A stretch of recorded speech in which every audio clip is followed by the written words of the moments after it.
Paper 195. After Pentecost. The results of Peter's preaching on the day of Pentecost were such as to decide the future policies and to determine the plans of the majority of the apostles in their efforts to proclaim the gospel of the kingdom. Peter was the real founder of the Christian church. Paul carried the Christian message to the Gentiles, and the Greek believers carried it to the whole Roman Empire. Although the tradition-bound and priest-ridden Hebrews as a people refused to accept either Jesus' gospel of the fatherhood of God and the brotherhood of man, or Peter's and Paul's proclamation of the resurrection and ascension of Christ, subsequent Christianity, the rest of the Roman Empire was found to be receptive to the evolving Christian teachings.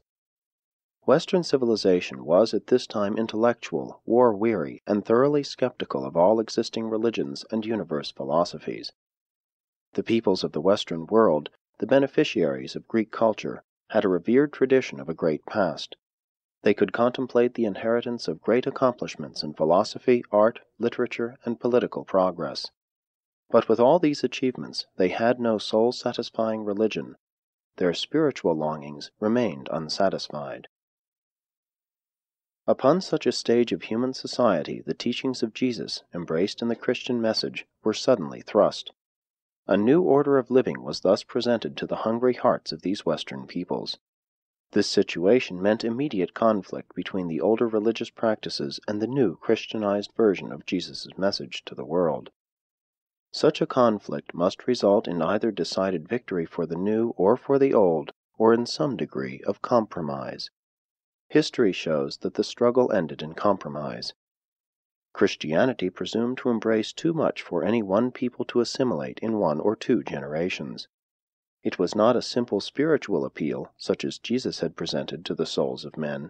It early struck a decided attitude on religious rituals, education, magic, medicine, art, literature, law, government, morals, sex regulation, polygamy, and, in a limited degree, even slavery. Christianity came not merely as a new religion, something all the Roman Empire and all the Orient were waiting for, but as a new order of human society. And as such a pretension, it quickly precipitated the social-moral clash of the ages. The ideals of Jesus, as they were reinterpreted by Greek philosophy and socialized in Christianity, now boldly challenged the traditions of the human race embodied in the ethics, morality, and religions of Western civilization. At first, Christianity won as converts only the lower social and economic strata, but by the beginning of the 2nd century, the very best of Greco-Roman culture was increasingly turning to this new order of Christian belief, this new concept of the purpose of living and the goal of existence. How did this new message of Jewish origin, which had almost failed in the land of its birth, so quickly and effectively capture the very best minds of the Roman Empire? The triumph of Christianity over the philosophic religions and the mystery cults was due to 1. Organization. Paul was a great organizer, and his successors kept up the pace he set. 2. Christianity was thoroughly Hellenized. It embraced the best in Greek philosophy, as well as the cream of Hebrew theology. 3. But best of all, it contained a new and great ideal, the echo of the life bestowal of Jesus and the reflection of his message of salvation for all mankind. 4. The Christian leaders were willing to make such compromises with Mithraism that the better half of its adherents were won over to the Antioch cult. 5. Likewise did the next and later generations of Christian leaders make such further compromises with paganism that even the Roman Emperor Constantine was won to the new religion. But the Christians made a shrewd bargain with the pagans in that they adopted the ritualistic pageantry of the pagan while compelling the pagan to accept the Hellenized version of Pauline Christianity. They made a better bargain with the pagans than they did with the Mithraic cult, but even in that earlier compromise they came off more than conquerors in that they succeeded in eliminating the gross immoralities and also numerous other reprehensible practices of the Persian mystery. Wisely or unwisely, these early leaders of Christianity deliberately compromised the ideals of Jesus in an effort to save and further many of his ideas, and they were eminently successful. But mistake not, These compromised ideals of the Master are still latent in his gospel, and they will eventually assert their full power upon the world. By this paganization of Christianity, the old order won many minor victories of a ritualistic nature, but the Christians gained the ascendancy in that 1. A new and enormously higher note in human morals was struck. 2. A new and greatly enlarged concept of God was given to the world. 3. The hope of immortality became a part of the assurance of a recognized religion. 4. Jesus of Nazareth was given to man's hungry soul. Many of the great truths taught by Jesus were almost lost in these early compromises, but they yet slumber in this religion of paganized Christianity, which was in turn the Pauline version of the life and teachings of the Son of Man. And Christianity, even before it was paganized, was first thoroughly Hellenized. Christianity owes much, very much, to the Greeks.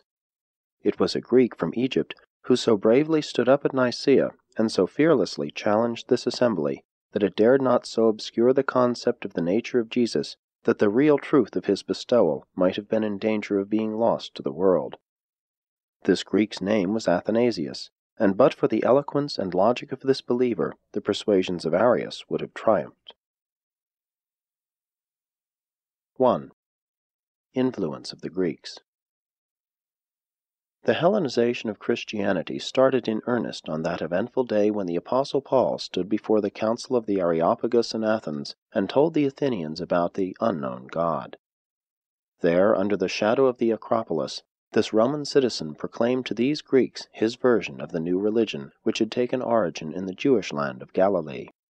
And there was something strangely alike in Greek philosophy and many of the teachings of Jesus. They had a common goal. Both aimed at the emergence of the individual, the Greek at social and political emergence, Jesus at moral and spiritual emergence. The Greek taught intellectual liberalism leading to political freedom. Jesus taught spiritual liberalism leading to religious liberty. These two ideas put together constituted a new and mighty charter for human freedom. They presaged man's social, political, and spiritual liberty. Christianity came into existence and triumphed over all contending religions primarily because of two things. 1. The Greek mind was willing to borrow new and good ideas even from the Jews. 2. Paul and his successors were willing but shrewd and sagacious compromisers. They were keen theologic traders. At the time Paul stood up in Athens preaching Christ and Him crucified, the Greeks were spiritually hungry. They were inquiring, interested, and actually looking for spiritual truth. Never forget that at first the Romans fought Christianity, while the Greeks embraced it, and that it was the Greeks who literally forced the Romans subsequently to accept this new religion, as then modified, as a part of Greek culture. The Greek revered beauty, the Jew holiness, but both peoples loved truth. For centuries the Greek had seriously thought and earnestly debated about all human problems, social, economic, political, and philosophic, except religion. Few Greeks had paid much attention to religion. They did not take even their own religion very seriously. For centuries the Jews had neglected these other fields of thought while they devoted their minds to religion. They took their religion very seriously, too seriously. As illuminated by the content of Jesus' message, the united product of the centuries of the thought of these two peoples now became the driving power of a new order of human society and, to a certain extent, of a new order of human religious belief and practice. The influence of Greek culture had already penetrated the lands of the western Mediterranean when Alexander spread Hellenistic civilization over the Near Eastern world. The Greeks did very well with their religion and their politics as long as they lived in small city-states. But when the Macedonian king dared to expand Greece into an empire, stretching from the Adriatic to the Indus, trouble began. The art and philosophy of Greece were fully equal to the task of imperial expansion, but not so with Greek political administration or religion. After the city-states of Greece had expanded into empire, their rather parochial gods seemed a little queer. The Greeks were really searching for one God, a greater and better God, when the Christianized version of the older Jewish religion came to them. The Hellenistic Empire, as such, could not endure. Its cultural sway continued on, but it endured only after securing from the West the Roman political genius for empire administration, and after obtaining from the East a religion whose one god possessed empire dignity. In the first century after Christ, Hellenistic culture had already attained its highest levels. Its retrogression had begun. Learning was advancing, but genius was declining. It was at this very time that the ideas and ideals of Jesus, which were partially embodied in Christianity, became a part of the salvage of Greek culture and learning. Alexander had charged on the East with the cultural gift of the civilization of Greece. Paul assaulted the West with the Christian version of the gospel of Jesus. And wherever the Greek culture prevailed throughout the West, there Hellenized Christianity took root. The Eastern version of the message of Jesus, notwithstanding that it remained more true to his teachings, continued to follow the uncompromising attitude of Abner. It never progressed as did the Hellenized version, and was eventually lost in the Islamic movement. 2. The Roman influence. The Romans bodily took over Greek culture, putting representative government in the place of government by lot. And presently this change favored Christianity, in that Rome brought into the whole Western world a new tolerance for strange languages, peoples, and even religions. Much of the early persecution of Christians in Rome was due solely to their unfortunate use of the term kingdom in their preaching. The Romans were tolerant of any and all religions, but very resentful of anything that savored of political rivalry. And so, when these early persecutions, due so largely to misunderstanding, died out, the field for religious propaganda was wide open. The Roman was interested in political administration. He cared little for either art or religion, but he was unusually tolerant of both. Oriental law was stern and arbitrary. Greek law was fluid and artistic. Roman law was dignified and respect-breeding. Roman education bred an unheard of and stolid loyalty. The early Romans were politically devoted and sublimely consecrated individuals. They were honest, zealous, and dedicated to their ideals, but without a religion worthy of the name. Small wonder that their Greek teachers were able to persuade them to accept Paul's Christianity. And these Romans were a great people. They could govern the Occident because they did govern themselves. Such unparalleled honesty, devotion, and stalwart self-control was ideal soil for the reception and growth of Christianity. It was easy for these Greco-Romans to become just as spiritually devoted to an institutional church as they were politically devoted to the state. The Romans fought the church only when they feared it as a competitor of the state. Rome, having little national philosophy or native culture, took over Greek culture for its own and boldly adopted Christ as its moral philosophy. Christianity became the moral culture of Rome, but hardly its religion in the sense of being the individual experience and spiritual growth of those who embraced the new religion in such a wholesale manner. True indeed, many individuals did penetrate beneath the surface of all this state religion, and found for the nourishment of their souls the real values of the hidden meanings held within the latent truths of Hellenized and paganized Christianity. The Stoic and his sturdy appeal to nature and conscience had only the better prepared all Rome to receive Christ, at least in an intellectual sense. The Roman was by nature and training a lawyer. He revered even the laws of nature.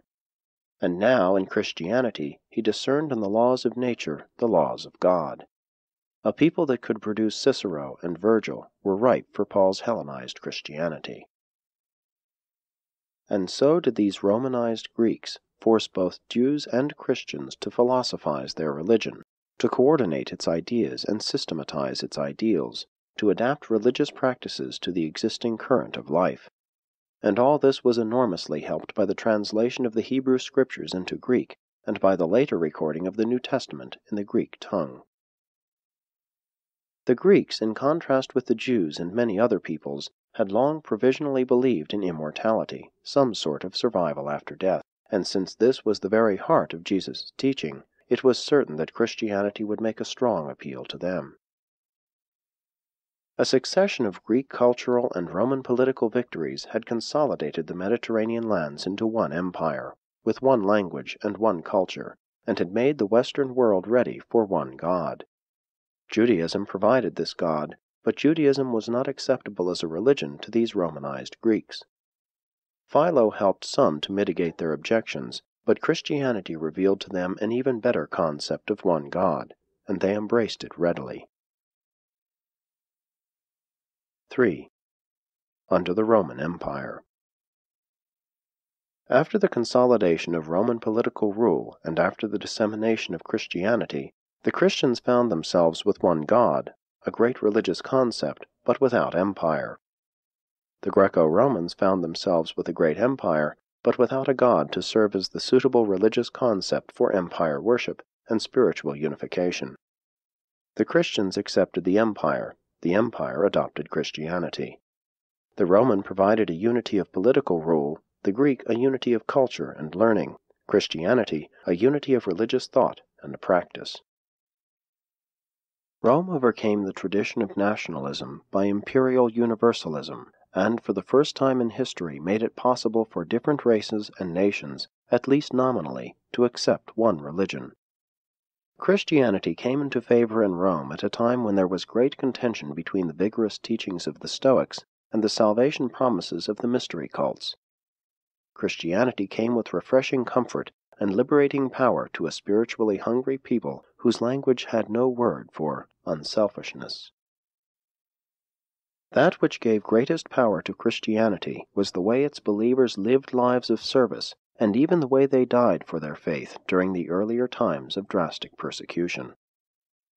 The teaching regarding Christ's love for children soon put an end to the widespread practice of exposing children to death when they were not wanted, particularly girl babies. The early plan of Christian worship was largely taken over from the Jewish synagogue, modified by the Mithraic ritual. Later on, much pagan pageantry was added. The backbone of the early Christian church consisted of Christianized Greek proselytes to Judaism. The 2nd century after Christ was the best time in all the world's history for a good religion to make progress in the Western world. During the 1st century, Christianity had prepared itself, by struggle and compromise, to take root and rapidly spread. Christianity adopted the emperor. Later, he adopted Christianity. This was a great age for the spread of a new religion. There was religious liberty, travel was universal, and thought was untrammeled. The spiritual impetus of nominally accepting Hellenized Christianity came to Rome too late to prevent the well-started moral decline or to compensate for the already well-established and increasing racial deterioration. This new religion was a cultural necessity for imperial Rome, and it is exceedingly unfortunate that it did not become a means of spiritual salvation in a larger sense. Even a good religion could not save a great empire from the sure results of lack of individual participation in the affairs of government, from overmuch paternalism, overtaxation and gross collection abuses, unbalanced trade with the Levant which drained away the gold, amusement madness, Roman standardization, the degradation of woman, slavery and race decadence, physical plagues, and a state church which became institutionalized nearly to the point of spiritual barrenness. Conditions, however, were not so bad at Alexandria. The early schools continued to hold much of Jesus' teachings free from compromise. Pantaenus taught Clement and then went on to follow Nathanael in proclaiming Christ in India. While some of the ideals of Jesus were sacrificed in the building of Christianity, it should in all fairness be recorded that, by the end of the 2nd century, practically all the great minds of the Greco-Roman world had become Christian. The triumph was approaching completion. And this Roman Empire lasted sufficiently long to ensure the survival of Christianity even after the empire collapsed. But we have often conjectured what would have happened in Rome and in the world if it had been the gospel of the kingdom which had been accepted in the place of Greek Christianity. 4. The European Dark Ages. The Church, being an adjunct to society and the ally of politics, was doomed to share in the intellectual and spiritual decline of the so-called European Dark Ages. During this time, religion became more and more monasticized, asceticized, and legalized. In a spiritual sense, Christianity was hibernating. Throughout this period there existed alongside this slumbering and secularized religion a continuous stream of mysticism, a fantastic spiritual experience bordering on unreality and philosophically akin to pantheism. During these dark and despairing centuries, religion became virtually second-handed again. The individual was almost lost before the overshadowing authority, tradition, and dictation of the Church. A new spiritual menace arose in the creation of a galaxy of saints who were assumed to have special influence at the divine courts, and who, therefore, if effectively appealed to, would be able to intercede in man's behalf before the gods. But Christianity was sufficiently socialized and paganized that, while it was impotent to stay the oncoming Dark Ages, it was the better prepared to survive through this long night of Western civilization, and was still functioning as a moral influence in the world when the Renaissance dawned. The rehabilitation of Christianity, following the passing of the Dark Ages, resulted in bringing into existence numerous sects of the Christian teachings, beliefs suited to special intellectual, emotional, and spiritual types of human personality. And many of these special Christian groups or religious families still persist at the time of the making of this presentation. Christianity exhibits a history of having originated out of the unintended transformation of the religion of Jesus into a religion about Jesus. It further presents the history of having experienced Hellenization, paganization, secularization, institutionalization, intellectual deterioration, spiritual decadence, moral hibernation, threatened extinction, later rejuvenation, fragmentation, and more recent relative rehabilitation. Such a pedigree is indicative of inherent vitality and the possession of vast recuperative resources. And this same Christianity is now present in the civilized world of Occidental peoples and stands face to face with a struggle for existence which is even more ominous than those eventful crises which have characterized its past battles for dominance. Religion is now confronted by the challenge of a new age of scientific minds and materialistic tendencies. In this gigantic struggle between the secular and the spiritual, the religion of Jesus will eventually triumph. 5. The modern problem. The 20th century has brought new problems for Christianity and all other religions to solve. The higher a civilization climbs, the more necessitous becomes the duty to seek first the realities of heaven in all of man's efforts to stabilize society and facilitate the solution of its material problems. Truth often becomes confusing and even misleading when it is dismembered, segregated, isolated, and too much analyzed.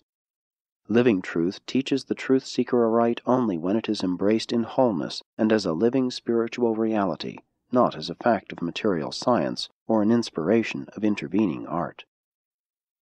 Religion is the revelation to man of his divine and eternal destiny.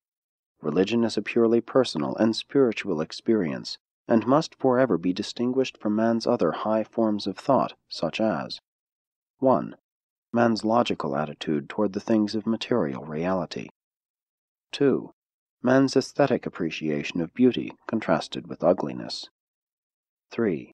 Man's ethical recognition of social obligations and political duty. 4.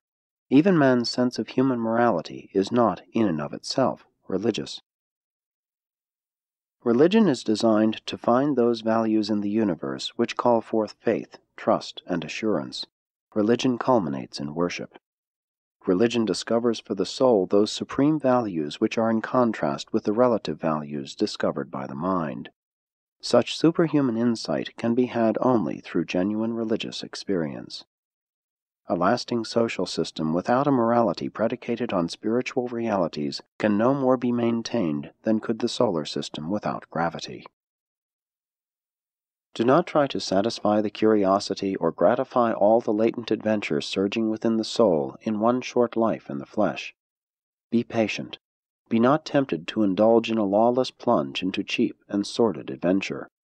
Harness your energies and bridle your passions. Be calm while you await the majestic unfolding of an endless career of progressive adventure and thrilling discovery. In confusion over man's origin, do not lose sight of his eternal destiny. Forget not that Jesus loved even little children, and that he forever made clear the great worth of human personality. As you view the world, remember that the black patches of evil which you see are shown against a white background of ultimate good. You do not view merely white patches of good which show up miserably against a black background of evil. When there is so much good truth to publish and proclaim, why should men dwell so much upon the evil in the world just because it appears to be a fact? The beauties of the spiritual values of truth are more pleasurable and uplifting than is the phenomenon of evil. In religion, Jesus advocated and followed the method of experience, even as modern science pursues the technique of experiment. We find God through the leadings of spiritual insight, but we approach this insight of the soul through the love of the beautiful, the pursuit of truth, loyalty to duty, and the worship of divine goodness. But of all these values, love is the true guide to real insight.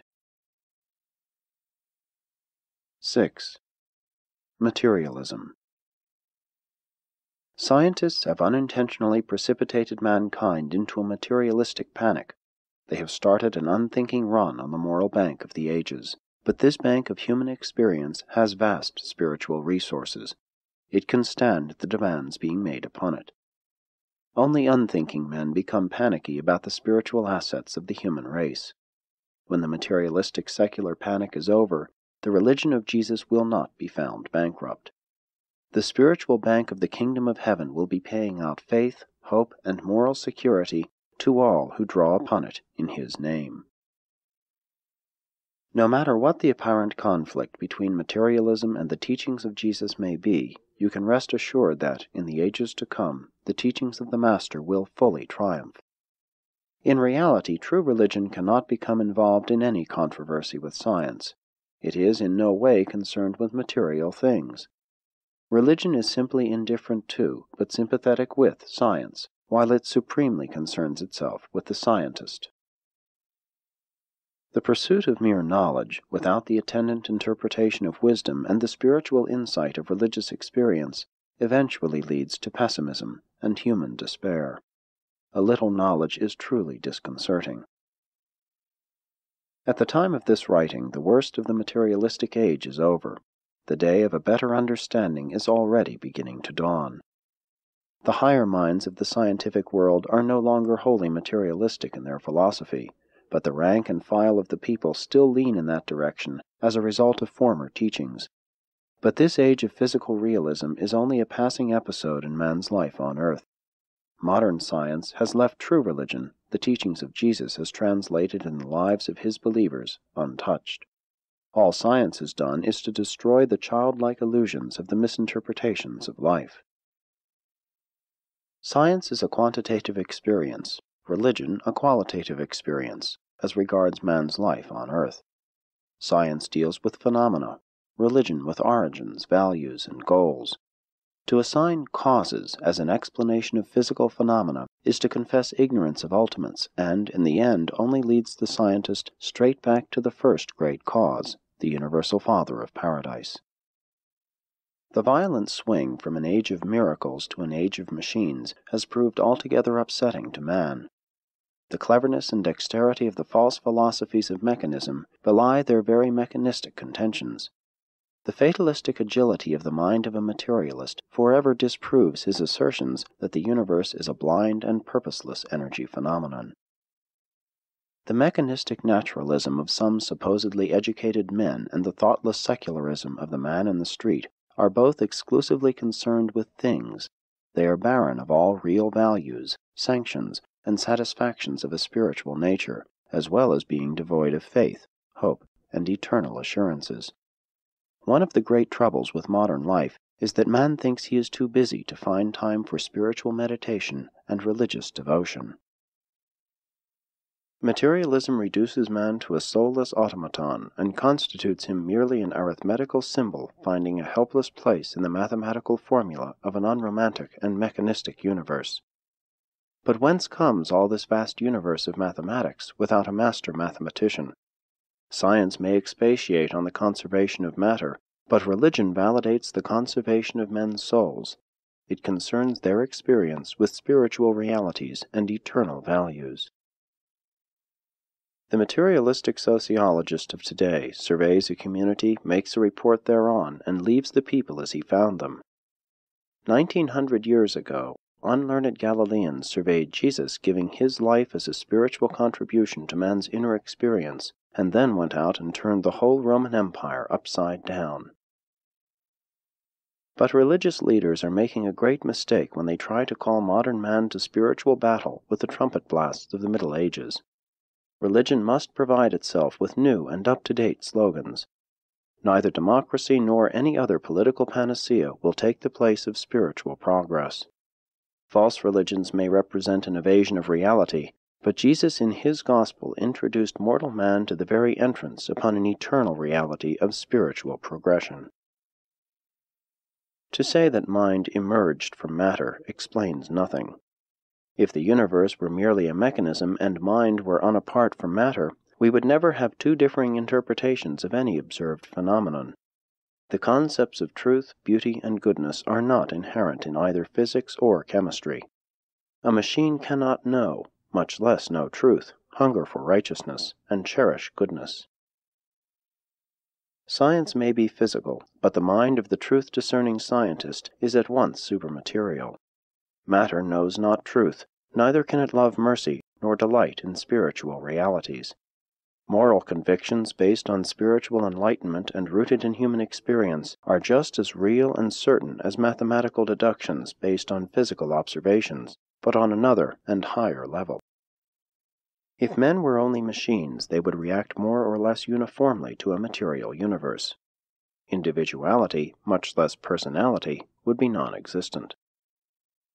The fact of the absolute mechanism of paradise at the center of the universe of universes, in the presence of the unqualified volition of the second source and center, makes forever certain that determiners are not the exclusive law of the cosmos. Materialism is there, but it is not exclusive. Mechanism is there, but it is not unqualified. Determinism is there, but it is not alone. The finite universe of matter would eventually become uniform and deterministic but for the combined presence of mind and spirit. The influence of the cosmic mind constantly injects spontaneity into even the material worlds. Freedom or initiative in any realm of existence is directly proportional to the degree of spiritual influence and cosmic mind control. That is, in human experience, the degree of the actuality of doing the Father's will. And so, when you once start out to find God, that is the conclusive proof that God has already found you. The sincere pursuit of goodness, beauty, and truth leads to God, and every scientific discovery demonstrates the existence of both freedom and uniformity in the universe. The discoverer was free to make the discovery. The thing discovered is real and apparently uniform, or else it could not have become known as a thing. 7. The vulnerability of materialism. How foolish it is for material-minded man to allow such vulnerable theories as those of a mechanistic universe to deprive him of the vast spiritual resources of the personal experience of true religion. Facts never quarrel with real spiritual faith. Theories may. Better that science should be devoted to the destruction of superstition rather than attempting the overthrow of religious faith, human belief in spiritual realities, and divine values. Science should do for man materially what religion does for him spiritually, extend the horizon of life and enlarge his personality. True science can have no lasting quarrel with true religion. The scientific method is merely an intellectual yardstick wherewith to measure material adventures and physical achievements. But being material and wholly intellectual, it is utterly useless in the evaluation of spiritual realities and religious experiences. The inconsistency of the modern mechanist is, if this were merely a material universe and man only a machine, such a man would be wholly unable to recognize himself as such a machine, and likewise would such a machine man be wholly unconscious of the fact of the existence of such a material universe. The materialistic dismay and despair of a mechanistic science has failed to recognize the fact of the spirit-indwelt mind of the scientist, whose very supermaterial insight formulates these mistaken and self-contradictory concepts of a materialistic universe. Paradise values of eternity and infinity, of truth, beauty, and goodness, are concealed within the facts of the phenomena of the universes of time and space. But it requires the eye of faith in a spirit-born mortal to detect and discern these spiritual values. The realities and values of spiritual progress are not a psychologic projection, a mere glorified daydream of the material mind. Such things are the spiritual forecasts of the indwelling adjuster, the Spirit of God living in the mind of man. And let not your dabblings with the faintly glimpsed findings of relativity disturb your concepts of the eternity and infinity of God. And in all your solicitation concerning the necessity for self-expression, do not make the mistake of failing to provide for a juster expression, the manifestation of your real and better self. If this were only a material universe, material man would never be able to arrive at the concept of the materialistic character of such an exclusively material existence. This very mechanistic concept of the universe is in itself a non-material phenomenon of mind, and all mind is of non-material origin, no matter how thoroughly it may appear to be materially conditioned and mechanistically controlled. The partially evolved mental mechanism of mortal man is not over-endowed with consistency and wisdom. Man's conceit often outruns his reason and eludes his logic.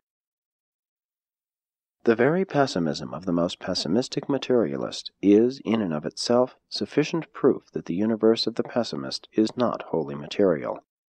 Both optimism and pessimism are concept reactions in a mind conscious of values as well as of facts. If the universe were truly what the materialist regards it to be, man as a human machine would then be devoid of all conscious recognition of that very fact. Without the consciousness of the concept of values within the spirit-born mind, the fact of universe materialism and the mechanistic phenomena of universe operation would be wholly unrecognized by man. One machine cannot be conscious of the nature or value of another machine. A mechanistic philosophy of life and the universe cannot be scientific because science recognizes and deals only with materials and facts. Philosophy is inevitably superscientific. Man is a material fact of nature, but his life is a phenomenon which transcends the material levels of nature in that it exhibits the control attributes of mind and the creative qualities of spirit. The sincere effort of man to become a mechanist represents the tragic phenomenon of that man's futile effort to commit intellectual and moral suicide, but he cannot do it. If the universe were only material and man only a machine, there would be no science to embolden the scientist to postulate this mechanization of the universe. Machines cannot measure, classify, nor evaluate themselves. Such a scientific piece of work could be executed only by some entity of supermachine status. If universe reality is only one vast machine, then man must be outside of the universe and apart from it in order to recognize such a fact and become conscious of the insight of such an evaluation. If man is only a machine, by what technique does this man come to believe or claim to know that he is only a machine? The experience of self-conscious evaluation of oneself is never an attribute of a mere machine. A self-conscious and avowed mechanist is the best possible answer to mechanism. If materialism were a fact, there could be no self-conscious mechanist. It is also true that one must first be a moral person before one can perform immoral acts. The very claim of materialism implies a supermaterial consciousness of the mind which presumes to assert such dogmas. A mechanism might deteriorate, but it could never progress. Machines do not think, create, dream, aspire, idealize, hunger for truth, or thirst for righteousness. They do not motivate their lives with the passion to serve other machines and to choose as their goal of eternal progression the sublime task of finding God and striving to be like Him. Machines are never intellectual, emotional, aesthetic, ethical, moral, or spiritual. Art proves that man is not mechanistic, but it does not prove that he is spiritually immortal. Art is mortal Urantia, the intervening field between man the material and man the spiritual. Poetry is an effort to escape from material realities to spiritual values. In a high civilization, art humanizes science, while in turn it is spiritualized by true religion, insight into spiritual and eternal values. Art represents the human and time-space evaluation of reality. Religion is the divine embrace of cosmic values and connotes eternal progression in spiritual ascension and expansion. The art of time is dangerous only when it becomes blind to the spirit standards of the divine patterns which eternity reflects as the reality shadows of time.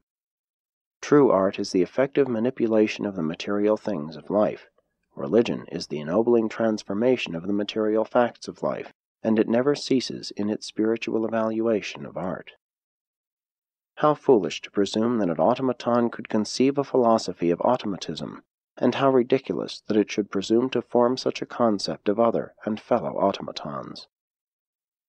Any scientific interpretation of the material universe is valueless unless it provides due recognition for the scientist. No appreciation of art is genuine unless it accords recognition of the artist. No evaluation of morals is worthwhile unless it includes the moralist. No recognition of philosophy is edifying if it ignores the philosopher, and religion cannot exist without the real experience of the religionist, who, in and through this very experience, is seeking to find God and to know Him. Likewise is the universe of universes without significance apart from the I Am, the infinite God who made it and unceasingly manages it. Mechanists, humanists, tend to drift with the material currents. Idealists and spiritists dare to use their oars with intelligence and vigor in order to modify the apparently purely material course of the energy streams. Science lives by the mathematics of the mind. Music expresses the tempo of the emotions. Religion is the spiritual rhythm of the soul in time-space harmony with the higher and eternal melody measurements of infinity. Religious experience is something in human life which is truly supermathematical. In language, an alphabet represents the mechanism of materialism, while the words expressive of the meaning of 1,000 thoughts, grand ideas, and noble ideals of love and hate, of cowardice and courage, represent the performances of mind within the scope defined by both material and spiritual law, directed by the assertion of the will of personality, and limited by the inherent situational endowment. The universe is not like the laws, mechanisms, and uniformities which the scientist discovers, and which he comes to regard as science, but rather like the curious, thinking, choosing, creative, combining, and discriminating scientist, who thus observes universe phenomena and classifies the mathematical facts inherent in the mechanistic phases of the material side of creation. Neither is the universe like the art of the artist, but rather like the striving, dreaming, aspiring, and advancing artist who seeks to transcend the world of material things in an effort to achieve a spiritual goal. The scientist, not science, perceives the reality of an evolving and advancing universe of energy and matter. The artist, not art, demonstrates the existence of the transient Urantia world intervening between material existence and spiritual liberty. The religionist, not religion, proves the existence of the spirit realities and divine values which are to be encountered in the progress of eternity. 8. Secular totalitarianism. But even after materialism and mechanism have been more or less vanquished, the devastating influence of 20th century secularism will still blight the spiritual experience of millions of unsuspecting souls. Modern secularism has been fostered by two worldwide influences. The father of secularism was the narrow-minded and godless attitude of 19th and 20th century so-called science, atheistic science. The mother of modern secularism was the totalitarian medieval Christian Church.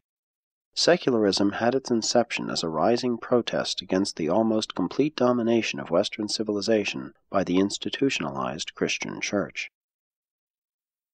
At the time of this revelation, the prevailing intellectual and philosophical climate of both European and American life is decidedly secular, humanistic. For 300 years, Western thinking has been progressively secularized. Religion has become more and more a nominal influence, largely a ritualistic exercise. The majority of professed Christians of Western civilization are unwittingly actual secularists.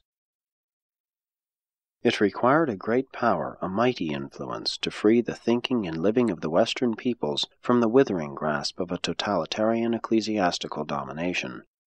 Secularism did break the bonds of church control, and now in turn it threatens to establish a new and godless type of mastery over the hearts and minds of modern man. The tyrannical and dictatorial political state is the direct offspring of scientific materialism and philosophic secularism. Secularism no sooner frees man from the domination of the institutionalized church than it sells him into slavish bondage to the totalitarian state. Secularism frees man from ecclesiastical slavery, only to betray him into the tyranny of political and economic slavery. Materialism denies God. Secularism simply ignores him. At least that was the earlier attitude. More recently, secularism has assumed a more militant attitude, assuming to take the place of the religion whose totalitarian bondage it one time resisted. 20th century secularism tends to affirm that man does not need God. But beware, this godless philosophy of human society will lead only to unrest, animosity, unhappiness, war, and worldwide disaster. Secularism can never bring peace to mankind. Nothing can take the place of God in human society. But mark you well, do not be quick to surrender the beneficent gains of the secular revolt from ecclesiastical totalitarianism. Western civilization today enjoys many liberties and satisfactions as a result of the secular revolt. The great mistake of secularism was this: in revolting against the almost total control of life by religious authority, and after attaining the liberation from such ecclesiastical tyranny, the secularists went on to institute a revolt against God himself, sometimes tacitly and sometimes openly. To the secularistic revolt you owe the amazing creativity of American industrialism and the unprecedented material progress of Western civilization. And because the secularistic revolt went too far and lost sight of God and true religion, there also followed the unlooked-for harvest of world wars and international unsettledness. It is not necessary to sacrifice faith in God in order to enjoy the blessings of the modern secularistic revolt: tolerance, social service, democratic government, and civil liberties. It was not necessary for the secularists to antagonize true religion in order to promote science and to advance education. But secularism is not the sole parent of all these recent gains in the enlargement of living. Behind the gains of the 20th century are not only science and secularism, but also the unrecognized and unacknowledged spiritual workings of the life and teachings of Jesus of Nazareth. Without God, without religion, scientific secularism can never coordinate its forces, harmonize its divergent and rivalrous interests, races, and nationalisms. This secularistic human society, notwithstanding its unparalleled materialistic achievement, is slowly disintegrating. The chief cohesive force resisting this disintegration of antagonism is nationalism, and nationalism is the chief barrier to world peace. The inherent weakness of secularism is that it discards ethics and religion for politics and power. You simply cannot establish the brotherhood of men while ignoring or denying the fatherhood of God. Secular social and political optimism is an illusion. Without God, neither freedom and liberty nor property and wealth will lead to peace. The complete secularization of science, education, industry, and society can lead only to disaster. During the first third of the 20th century, Urantians killed more human beings than were killed during the whole of the Christian dispensation up to that time. and this is only the beginning of the dire harvest of materialism and secularism. Still more terrible destruction is yet to come. 9. Christianity's problem. Do not overlook the value of your spiritual heritage, the river of truth running down through the centuries, even to the barren times of a materialistic and secular age. In all your worthy efforts to rid yourselves of the superstitious creeds of past ages, make sure that you hold fast the eternal truth. But be patient. When the present superstition revolt is over, the truths of Jesus' gospel will persist gloriously to illuminate a new and better way. But paganized and socialized Christianity stands in need of new contact with the uncompromised teachings of Jesus.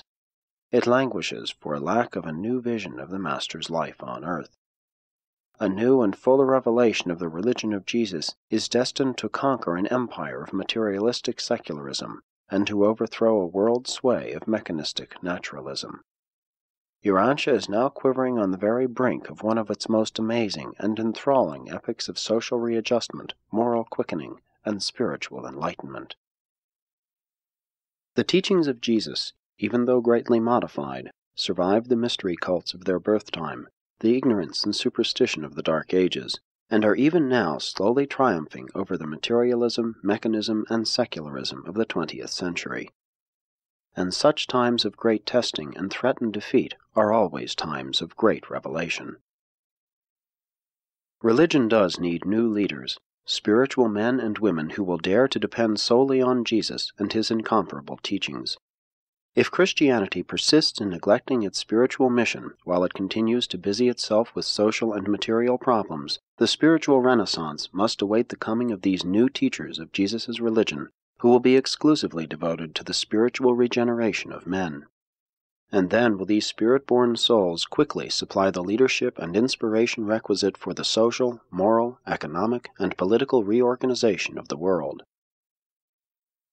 The modern age will refuse to accept a religion which is inconsistent with facts and out of harmony with its highest conceptions of truth, beauty, and goodness. The hour is striking for a rediscovery of the true and original foundations of present-day distorted and compromised Christianity, the real life and teachings of Jesus. Primitive man lived a life of superstitious bondage to religious fear. Modern, civilized men dread the thought of falling under the dominance of strong religious convictions. Thinking man has always feared to be held by a religion. When a strong and moving religion threatens to dominate him, he invariably tries to rationalize, traditionalize, and institutionalize it, thereby hoping to gain control of it. By such procedure, even a revealed religion becomes man-made and man-dominated. Modern men and women of intelligence evade the religion of Jesus because of their fears of what it will do to them and with them, and all such fears are well-founded. The religion of Jesus does indeed dominate and transform its believers, demanding that men dedicate their lives to seeking for a knowledge of the will of the Father in heaven, and requiring that the energies of living be consecrated to the unselfish service of the brotherhood of man. Selfish men and women simply will not pay such a price for even the greatest spiritual treasure ever offered mortal man. Only when man has become sufficiently disillusioned by the sorrowful disappointments attendant upon foolish and deceptive pursuits of selfishness, and subsequent to the discovery of the barrenness of formalized religion, will he be disposed to turn wholeheartedly to the gospel of the kingdom, the religion of Jesus of Nazareth. The world needs more first-hand religion. Even Christianity, the best of the religions of the 20th century, is not only a religion about Jesus, but it is so largely one which men experience second-hand. They take their religion wholly as handed down by their accepted religious teachers. What an awakening the world would experience if it could only see Jesus as he really lived on earth and know first-hand his life-giving teachings. Descriptive words of things beautiful cannot thrill like the sight thereof, neither can creedal words inspire men's souls like the experience of knowing the presence of God. But expectant faith will ever keep the hope door of man's soul open for the entrance of the eternal spiritual realities of the divine values of the worlds beyond. Christianity has dared to lower its ideals before the challenge of human greed, war madness, and the lust for power. But the religion of Jesus stands as the unsullied and transcendent spiritual summons, calling to the best there is in man to rise above all these legacies of animal evolution and, by grace, attain the moral heights of true human destiny. Christianity is threatened by slow death from formalism, over-organization, intellectualism, and other non-spiritual trends. The modern Christian church is not such a brotherhood of dynamic believers as Jesus commissioned continuously to effect the spiritual transformation of successive generations of mankind. So-called Christianity has become a social and cultural movement as well as a religious belief and practice. The stream of modern Christianity drains many an ancient pagan swamp and many a barbarian morass. Many olden cultural watersheds drain into this present-day cultural stream, as well as the high Galilean tablelands, which are supposed to be its exclusive source. 10.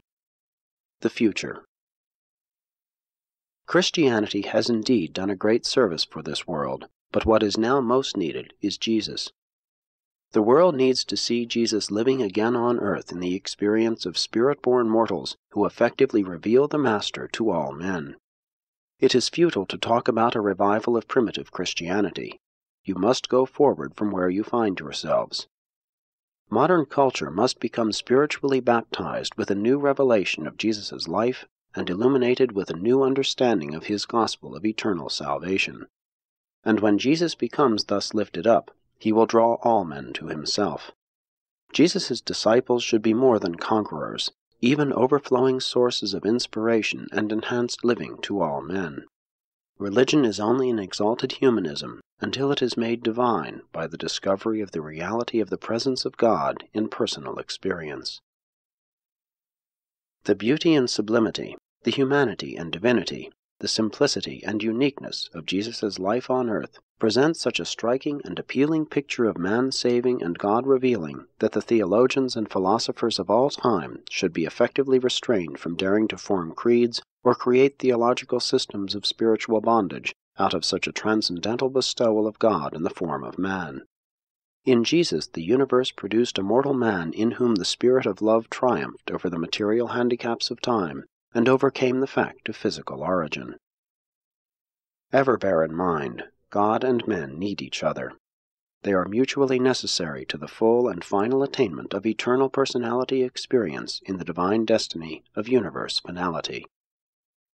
The kingdom of God is within you was probably the greatest pronouncement Jesus ever made, next to the declaration that his Father is a living and loving Spirit.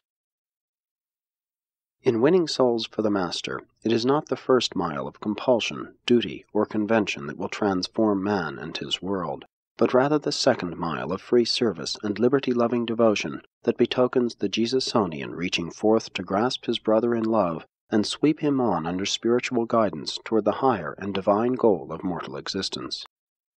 Christianity even now willingly goes the first mile, but mankind languishes and stumbles along in moral darkness because there are so few genuine second-milers, so few professed followers of Jesus who really live and love as he taught his disciples to live and love and serve. The call to the adventure of building a new and transformed human society by means of the spiritual rebirth of Jesus' brotherhood of the kingdom should thrill all men who believe in him as men have not been stirred since the days when they walked about on earth as his companions in the flesh. No social system or political regime which denies the reality of God can contribute in any constructive and lasting manner to the advancement of human civilization. But Christianity, as it is subdivided and secularized today, presents the greatest single obstacle to its further advancement, especially is this true concerning the Orient. Ecclesiasticism is at once and forever incompatible with that living faith, growing spirit, and first-hand experience of the faith comrades of Jesus in the brotherhood of man in the spiritual association of the kingdom of heaven. The praiseworthy desire to preserve traditions of past achievement often leads to the defense of outgrown systems of worship. The well-meant desire to foster ancient thought systems effectually prevents the sponsoring of new and adequate means and methods designed to satisfy the spiritual longings of the expanding and advancing minds of modern men. Likewise, the Christian churches of the 20th century stand as great, but wholly unconscious, obstacles to the immediate advance of the real gospel, the teachings of Jesus of Nazareth. Many earnest persons who would gladly yield loyalty to the Christ of the gospel find it very difficult enthusiastically to support a church which exhibits so little of the spirit of his life and teachings, and which they have been erroneously taught he founded. Jesus did not found the so-called Christian church, but he has, in every manner consistent with his nature, fostered it as the best existent exponent of his life work on earth. If the Christian church would only dare to espouse the Master's program, thousands of apparently indifferent youths would rush forward to enlist in such a spiritual undertaking, and they would not hesitate to go all the way through with this great adventure. Christianity is seriously confronted with the doom embodied in one of its own slogans: "A house divided against itself cannot stand." The non-Christian world will hardly capitulate to a sect-divided Christendom. The living Jesus is the only hope of a possible unification of Christianity. The true church, the Jesus Brotherhood, is invisible, spiritual, and is characterized by unity, not necessarily by uniformity. Uniformity is the earmark of the physical world of mechanistic nature. Spiritual unity is the fruit of faith union with the living Jesus. The visible church should refuse longer to handicap the progress of the invisible and spiritual brotherhood of the kingdom of God. And this brotherhood is destined to become a living organism, in contrast to an institutionalized social organization. It may well utilize such organizations, but it must not be supplanted by them. But the Christianity of even the 20th century must not be despised. It is the product of the combined moral genius of the God-knowing men of many races during many ages, and it has truly been one of the greatest powers for good on earth, and therefore no man should lightly regard it, notwithstanding its inherent and acquired defects. Christianity still contrives to move the minds of reflective men with mighty moral emotions. But there is no excuse for the involvement of the Church in commerce and politics.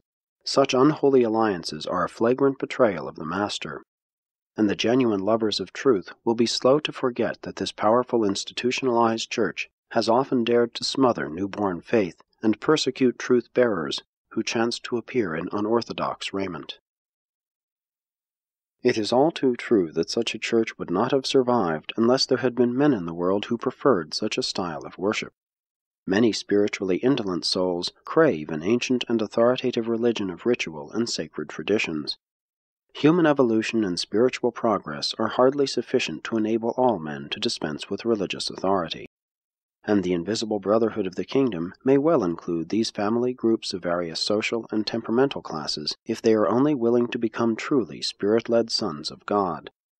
But in this brotherhood of Jesus there is no place for sectarian rivalry, group bitterness, nor assertions of moral superiority and spiritual infallibility. These various groupings of Christians may serve to accommodate numerous different types of would-be believers among the various peoples of Western civilization, but such division of Christendom presents a grave weakness when it attempts to carry the gospel of Jesus to Oriental peoples. These races do not yet understand that there is a religion of Jesus, separate and somewhat apart from Christianity, which has more and more become a religion about Jesus. The great hope of Urantia lies in the possibility of a new revelation of Jesus, with a new and enlarged presentation of his saving message, which would spiritually unite in loving service the numerous families of his present-day professed followers. Even secular education could help in this great spiritual renaissance if it would pay more attention to the work of teaching youth how to engage in life planning and character progression. The purpose of all education should be to foster and further the supreme purpose of life, the development of a majestic and well-balanced personality. There is great need for the teaching of moral discipline in the place of so much self-gratification. Upon such a foundation, religion may contribute its spiritual incentive to the enlargement and enrichment of mortal life, even to the security and enhancement of life eternal. Christianity is an extemporized religion, and therefore must it operate in low gear. High-gear spiritual performances must await the new revelation and the more general acceptance of the real religion of Jesus.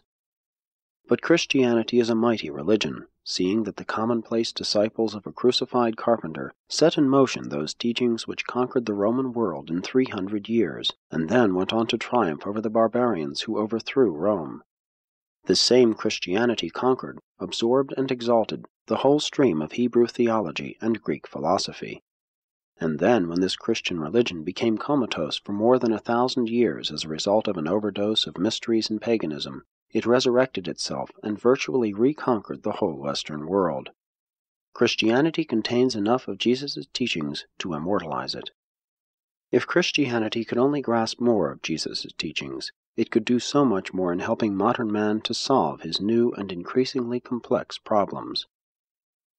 Christianity suffers under a great handicap because it has become identified in the minds of all the world as a part of the social system, the industrial life, and the moral standards of Western civilization, and thus has Christianity unwittingly seemed to sponsor a society which staggers under the guilt of tolerating science without idealism, politics without principles, wealth without work, pleasure without restraint, knowledge without character, power without conscience, and industry without morality.